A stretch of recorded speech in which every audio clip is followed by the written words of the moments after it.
Financié la cadena de cafeterías de mi esposo, pero usaba las ganancias para su amante. Me llamo Elena y tengo 35 años. Soy arquitecta de software especializada en sistemas de logística corporativa y durante los últimos 6 años creí sinceramente que estaba construyendo un patrimonio indestructible junto a mi esposo Roberto. Mi trabajo en la industria tecnológica siempre ha sido sumamente demandante pero extremadamente bien remunerado. Trabajo entre 10 y 12 horas diarias frente a la computadora analizando bases de datos, resolviendo crisis operativas de empresas internacionales y gestionando equipos en varias zonas horarias.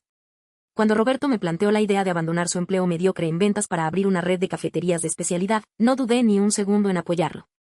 Yo tenía el capital, la estabilidad crediticia y la estructura financiera para hacer realidad su sueño. Nos casamos bajo el régimen de bienes mancomunados y redactamos un plan de negocios que parecía impecable. Creé una empresa matriz llamada Café Aroma y puse mi firma como fiadora principal, garante hipotecario y titular responsable en todas las cuentas bancarias comerciales. La primera sucursal requirió una inversión inicial de $85,000. Yo pagué la remodelación completa del local en el centro histórico, la instalación de pisos de mármol, el sistema de ventilación industrial y la compra de 3 máquinas de espresso italianas de alta gama que costaron $15,000 cada una.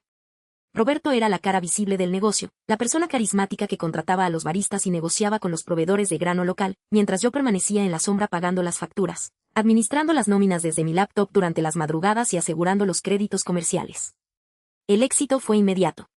En menos de 2 años abrimos la segunda sucursal en la zona financiera, lo cual requirió otros $90,000 entre depósitos de garantía y equipamiento.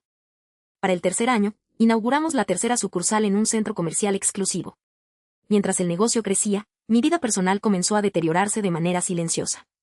Roberto pasaba supuestamente todo el día supervisando los 3 locales. Llegaba a casa a las 11 de la noche oliendo a perfume caro, alegando que había estado en reuniones con tostadores de café o negociando contratos de franquicia. Cuando yo me levantaba a las 6 de la mañana para iniciar mi jornada laboral frente al monitor, él solía mirarme con desdén y hacer comentarios pasivo-agresivos. Me decía que yo era una esclava del trabajo, que mi vida era aburrida y que carecía de visión empresarial porque prefería estar encerrada tecleando código en lugar de disfrutar de la vida social de la ciudad. Sin embargo, lo que comenzó a llamar mi atención no fue su cambio de actitud, sino los números de la empresa. Yo revisaba los estados financieros trimestrales y me daba cuenta de que, a pesar de que los 3 locales estaban siempre llenos de clientes de lunes a domingo, las utilidades netas que se depositaban en nuestras cuentas declaradas eran ridículamente bajas. La empresa reportaba un margen de ganancia de apenas el 3%, lo cual no tenía ningún sentido lógico considerando el volumen de ventas diarias y el costo real de los insumos. Cuando le preguntaba a Roberto sobre estas discrepancias, él se ponía inmediatamente a la defensiva. Gritaba que yo no entendía el negocio de la gastronomía, que los costos de operación eran exorbitantes y que los impuestos nos estaban consumiendo vivos. Decidí no discutir más y actuar con frialdad. Hace 3 meses contraté a Marcos, un investigador privado especializado en fraudes corporativos e infidelidades patrimoniales. Le pagué $3,000 de mis ahorros personales para que realizara una auditoría externa secreta y siguiera los movimientos de Roberto durante un mes completo. Lo que Marcos descubrió destruyó por completo los últimos 6 años de mi vida. Roberto no estaba pasando las tardes negociando con proveedores. Pasaba casi todo su tiempo en un penthouse de lujo ubicado en el distrito más exclusivo de la ciudad. El departamento había sido adquirido hacía 8 meses por un valor de $220,000. Al investigar el origen de los fondos, el detective descubrió que Roberto había abierto una cuenta bancaria comercial paralela y no declarada a nombre de una empresa fantasma de consultoría. Cada semana, Roberto desviaba en efectivo el 40% de los ingresos brutos de las 3 cafeterías a esa cuenta oculta. Con ese dinero pagó el enganche de $60,000 del departamento y las cuotas mensuales de la hipoteca. Pero eso no era lo peor. El departamento no estaba a su nombre ni al mío, sino a nombre de Valeria, una joven de 23 años que había entrado a trabajar 2 años atrás como barista en la primera sucursal. Roberto la había ascendido rápidamente a gerente regional y luego le había comprado la propiedad para establecerla como su amante oficial.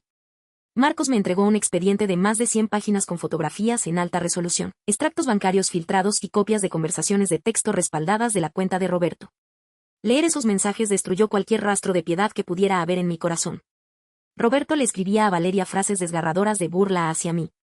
Le decía que yo era una mula de carga sin vida social, que se sentía atrapado con una mujer vieja y aburrida que solo sabía trabajar 12 horas diarias frente a una pantalla. Le aseguraba que se aprovechaba de mi nombre y de mi crédito porque yo era demasiado tonta y estaba demasiado ocupada programando como para darme catástrofe en sus finanzas. En un texto específico escribió textualmente: mi esposa paga las máquinas, las licencias y las deudas mientras nosotros nos quedamos con las ganancias y disfrutamos de este piso. Ella vive para trabajar y nosotros vivimos para gastar su dinero. Es la empleada del mes perfecta. Al terminar de leer ese expediente no lloré ni una sola lágrima. Una furia fría y calculadora se apoderó de mí. Entendí que si iniciaba un divorcio tradicional por las vías normales, la liquidación de la sociedad conyugal tardaría años en los tribunales, y mientras tanto Roberto seguiría usando mis activos para financiar el estilo de vida de su amante. Tenía que destruirlo financieramente antes de que pudiera reaccionar. Agendé una cita urgente con mi abogada, la doctora Patricia, una especialista implacable en derecho mercantil y divorcios patrimoniales. Revisamos minuciosamente cada documento contractual. Como yo había redactado los estatutos iniciales y firmado como garante único, el 100% del equipamiento industrial, las licencias de funcionamiento sanitario, los contratos de arrendamiento comercial de los 3 locales y las cuentas bancarias operativas principales estaban vinculados de manera directa e indivisible a mi número de identificación fiscal y a mi firma personal. Roberto solo era un administrador delegado sin poder de dominio sobre los activos fijos. Diseñamos un plan de ejecución simultánea en 3 fases para ser implementado durante la misma semana. La primera fase comenzó un lunes a las 8 de la mañana. Me presenté personalmente en la oficina matriz del banco comercial donde residían las cuentas operativas de Café Aroma. Presenté mis documentos de identidad, las escrituras constitutivas donde figuraba como titular principal y los comprobantes de garantía. Solicité el retiro total de los fondos operativos para saldar deudas de capital acumuladas bajo mi persona. Vacié de manera legal y categórica $118,000 que estaban depositados en las cuentas corrientes, dejando exactamente $0 en el saldo disponible. Ese dinero fue transferido de inmediato a un fideicomiso privado e inembargable a mi nombre. La segunda fase se ejecutó el martes por la mañana. Acudí a la Secretaría de Salubridad y Comercio del municipio junto con mi abogada. Como titular legal de los permisos sanitarios y responsable civil de los locales, firmé una notificación formal de renuncia inmediata a las licencias de funcionamiento de las 3 sucursales, alegando irregularidades graves de administración que comprometían la seguridad operativa del negocio. Al mismo tiempo, notifiqué a la empresa arrendadora de la maquinaria industrial que retiraba mi fianza personal y revocaba los permisos de uso de las 3 máquinas de espresso italianas y los molinos profesionales, exigiendo la recolección inmediata de los equipos o su clausura preventiva por incumplimiento de contrato de arrendamiento financiero. La tercera fase, la ejecución final, estaba programada para el miércoles a las 8:30 de la mañana, la hora pico exacta de mayor afluencia de clientes en las cafeterías, cuando las filas de ejecutivos para comprar café llegaban hasta la calle. A esa hora precisa, inspectores de la Secretaría de Salubridad, acompañados por oficiales de la Policía Municipal y consignatarios judiciales contratados por mi abogada, se presentaron de manera simultánea en las 3 sucursales. Roberto se encontraba en la sucursal principal del centro financiero presumiendo ante varios proveedores cuando los inspectores ingresaron al local. Los funcionarios ordenaron la suspensión inmediata de todas las actividades comerciales debido a la revocación voluntaria de los permisos sanitarios y la falta de titularidad operativa. Ante la mirada atónita de decenas de clientes que hacían fila para comprar su desayuno y la vergüenza de los empleados, los inspectores procedieron a colocar sellos gigantescos de color rojo con la palabra clausurado en las puertas de cristal, los ventanales y las barras de servicio. Al mismo tiempo, los técnicos autorizados ingresaron para desconectar, desmantelar y precintar las máquinas de espresso de $15,000, los molinos de grano y los sistemas de cobro digital que pertenecían legalmente a mi propiedad corporativa. Roberto comenzó a gritar enloquecido en medio del local, exigiendo explicaciones y tratando de llamar a los gerentes. Cuando intentó pagar a los proveedores y a los empleados los sueldos de la semana para calmar el pánico, ingresó a la aplicación bancaria de su teléfono celular y descubrió que las cuentas comerciales tenían un saldo en ceros y estaban completamente congeladas por la reversión de firmas que yo había procesado el lunes. Desesperado, intentó utilizar su tarjeta de crédito personal para pagar a la policía o contratar un abogado de emergencia, pero la tarjeta fue declinada de inmediato porque yo había cancelado su condición de usuario autorizado en mi línea de crédito principal esa misma mañana. A las 10 de la mañana del mismo miércoles, mientras Roberto permanecía afuera de la cafetería principal clausurada, rodeado de empleados indignados que le exigían el pago de sus salarios y clientes molestos grabándolo con sus teléfonos móviles, mi abogada le hizo entregar mediante un actuario judicial la demanda formal de divorcio por fraude patrimonial masivo, acompañada de una orden de congelamiento cautelar sobre todos sus bienes personales. Pero la represalia no terminó ahí. Mi abogada se presentó en el juzgado civil con el expediente completo preparado por el detective Marcos, demostrando que los fondos utilizados para pagar el enganche y las mensualidades del departamento de lujo de Valeria provenían de retiros ilícitos de una empresa en la que yo era la garante financiera única. El juez emitió una medida precautoria urgente de embargo sobre la propiedad. A las 2 de la tarde de ese mismo día, un actuario judicial acompañado por la policía civil se presentó en el penthouse de lujo. Le notificaron a Valeria que la propiedad estaba bajo un proceso de retención judicial por fraude corporativo y transferencia ilícita de activos, otorgándole un plazo de 2 horas para desalojar el inmueble únicamente con sus pertenencias personales. La mujer tuvo que salir a la calle cargando maletas de ropa mientras Roberto observaba la escena desde la acera, sin un solo centavo en la bolsa para pagar un hotel o un abogado defensor. A las 4 de la tarde, mi teléfono comenzó a sonar descontroladamente. Eran decenas de llamadas perdidas y mensajes de texto de Roberto y de su madre, Carmen. Mi suegra me envió notas de voz histéricas acusándome de ser una monstruo sin corazón, una mujer fría y calculadora que había destruido el futuro de su hijo y arruinado el trabajo de años por un simple ataque de celos.